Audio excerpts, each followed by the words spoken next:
12 जून 2025 Ahmedabad international airport.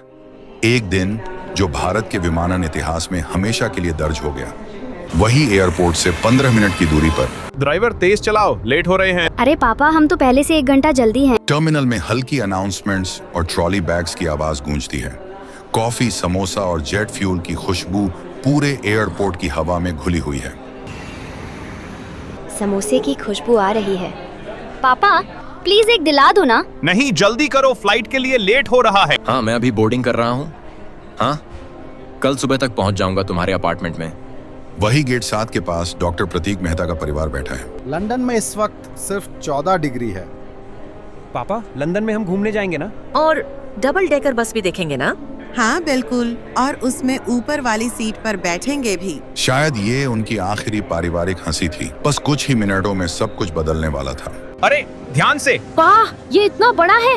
मैं पहली बार देख रहा हूँ इतना पास से। Attention please. This is the final boarding call for Air India flight AI171 to London Gatwick. All remaining passengers please proceed to gate 7 immediately. अब वापस लौटने का कोई मौका नहीं था। मौसम साफ है, विजिबिलिटी परफेक्ट, टेक ऑफ आसान होना चाहिए। काश बाकी चीजें भी इतनी आसान होती। थक गए लगते हो। थकान तो अब नॉर्मल है। हफ्ते में 4 सेक्टर, कभी नाइट, कभी सुबह सुबह, और सैलरी वही। घर वाले बस पूछते हैं पापा कब आएंगे। मेरे बेटे ने पिछले महीने स्कूल में पेरेंट्स डे मनाया। मैं वीडियो कॉल पर था। ग्लैमर के पीछे हम भी इंसान हैं, मशीन की तरह काम करते हैं, लेकिन कोई पूछता नहीं हम ठीक हैं या नहीं। मशीन भी तभी सही चलती है जब उसका ख्याल रखा जाए। कृपया अपनी कुर्सी की पेटी बांध लीजिए, हम बहुत ही जल्द उड़ान भरने वाले हैं। हर फ्लाइट की तरह ये भी एक साधारण टेक ऑफ लग रहा था। क्लाइव, सारे चेक्स कर लिए तुमने? कुछ रह तो नहीं गया? ध्यान से देख लो। सब ठीक है कैप्टन, कोई इश्यू नहीं, मौसम भी क्लियर है। दोपहर 1:38:39। रनवे पीछे छूट चुका है। Air ground sensor air mode पर चला जाता है। विमान अब हवा में है। कॉकपिट में सन्नाटा, सिर्फ इंजन की घरघराहट। सब कुछ सामान्य, पर बस 3 सेकंड तक। 1:38:42। एयर स्पीड इंडिकेटर 180 नॉट्स दिखा रहा है। विमान चरम गति पर है, लेकिन उसी पल बाईं तरफ के थ्रॉटल के पीछे इंजन नंबर 1 का फ्यूल कंट्रोल स्विच रन से कट ऑफ पर चला जाता है। कॉकपिट में झटका। किसने किया? पायलट की आवाज में घबराहट। Fuel cut off? मैंने नहीं किया। मैंने भी नहीं। ये सिस्टम में फॉल्ट है क्या? सिर्फ 1 सेकंड बाद दूसरा स्विच भी। इंजन नंबर 2 का फ्यूल कंट्रोल रन से कट ऑफ। अब दोनों इंजन अचानक खामोश। आरपीएम इंडिकेटर N1 N2 गिरना शुरू। दोनों पायलट एक दूसरे को देखते हैं और समझ जाते हैं ये एक सामान्य इंजन फेलियर नहीं है। इंजन की आवाज धीमी होती जाती है। स्पीड अभी भी ऊंची है, पर थ्रस्ट गायब। विमान ऊपर चढ़ना चाहता है, लेकिन ताकत नहीं। पायलट दोनों एक साथ चेकलिस्ट जैसे कमांड्स दोहराते हैं। फ्यूल, इग्निशन, कंट्रोल्स, सब कुछ बिजली की तेजी से। 1:38:47। इंजनों का N2 आइडल से भी नीचे गिर चुका, और अचानक राम एयर टर्बाइन RAT अपने आप बाहर निकल आता है। विंग के नीचे एक छोटी टर्बाइन घूमती है, हाइड्रोलिक और कुछ इलेक्ट्रिकल पावर वापस देने के लिए, लेकिन थ्रस्ट वापस नहीं आ सकता। कॉकपिट में हलचल तेज।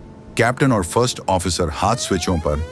किसी तरह इंजनों को फिर से जगाना है, लेकिन ऊंचाई बहुत कम, गियर अभी भी नीचे, फ्लैप्स सेट हैं और विमान की एनर्जी हर सेकंड चुक रही है। 1:38:52। इंजन नंबर 1 का फ्यूल स्विच वापस run. FADEC automatic control system relight का प्रयास शुरू करता है।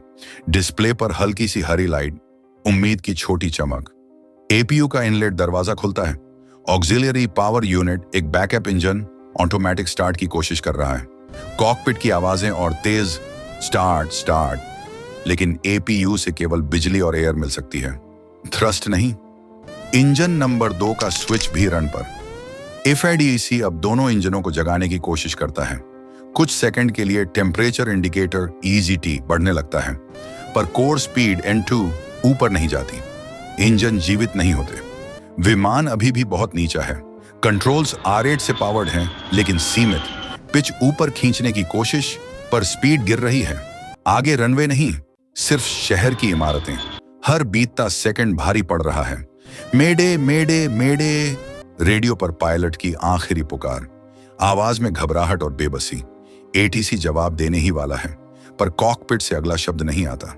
विमान अब स्टॉल की सीमा पर, नाक ऊपर, स्पीड बहुत कम, नीचे जमीन, इमारतें, लोग, सारा शहर मानो नजर आ रहा है, पर ऊंचाई बस कुछ ही 100 फुट। डेटा रिकॉर्डिंग रुक जाती है सिर्फ कुछ पलों बाद।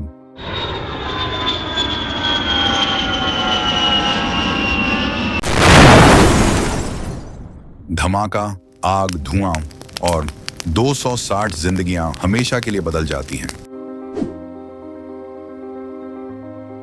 ठीक है दोस्तों, आज हम इस क्रैश पर डिटेल में बात करेंगे। मैं कोशिश करूंगा कि बहुत हेवी टेक्निकल वर्ड्स यूज ना हो, ताकि हर कोई आराम से समझ पाए, लेकिन जहां जरूरी है वहां डेटा और फैक्ट्स भी बताऊंगा। सबसे पहले सवाल आता है फ्यूल कंटेमिनेशन का।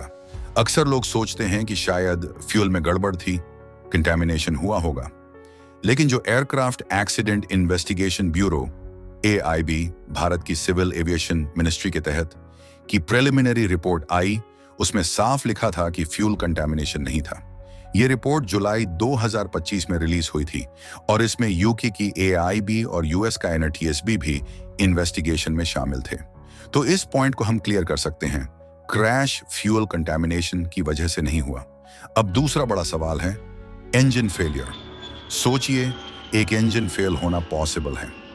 FAA के डेटा के हिसाब से एक जेट इंजन फेलियर लगभग 3,75,000 उड़ान घंटे में एक बार होता है, यानी लगभग 43 साल लगातार उड़ान के बराबर। लेकिन दोनों इंजन्स का एक साथ फेल होना, एविएशन सेफ्टी एक्सपर्ट्स कहते हैं कि यह प्रैक्टिकली 1 अरब में से 1 चांस है, जब तक कोई कॉमन मोड फेलियर जैसे फ्यूल प्रॉब्लम ना हो। हमारे ड्रीम लाइनर 787 में फ्यूल टैंक्स विंग्स के अंदर होते हैं, दोनों साइड्स में। अगर एक टैंक से फ्यूल सप्लाई रुक भी जाए तो दूसरा टैंक दोनों इंजन्स को चला सकता है। हाँ, इम्बैलेंस आ सकता है, एक साइड ज्यादा फ्यूल, दूसरी साइड कम फ्यूल, तो प्लेन टिल्ट कर सकता है। लेकिन फिर भी इस केस में फ्यूल कंटेमिनेशन रूल्ड आउट था। अब आते हैं फ्लैप सेटिंग पर। जब प्लेन टेक ऑफ करता है तो फ्लैप एंगल क्रूशियल होता है, वेट, थ्रस्ट और वेदर के हिसाब से। रिपोर्ट में कंफर्म किया गया कि क्रैश साइट पर फ्लैप हैंडल 5 डिग्री पोजीशन पर मिला, जो नॉर्मल टेक ऑफ सेटिंग है, तो यहां भी कोई एरर नहीं था।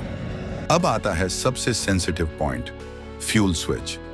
दोस्तों, अब सवाल यह उठता है कि आखिर ये फ्यूल कंट्रोल स्विच दोनों कैसे कट ऑफ हुए। इसमें 3 तरह की संभावनाएं हो सकती हैं। पहली संभावना टेक्निकल एरर, यानी खुद स्विच में ही कोई खराबी रही हो।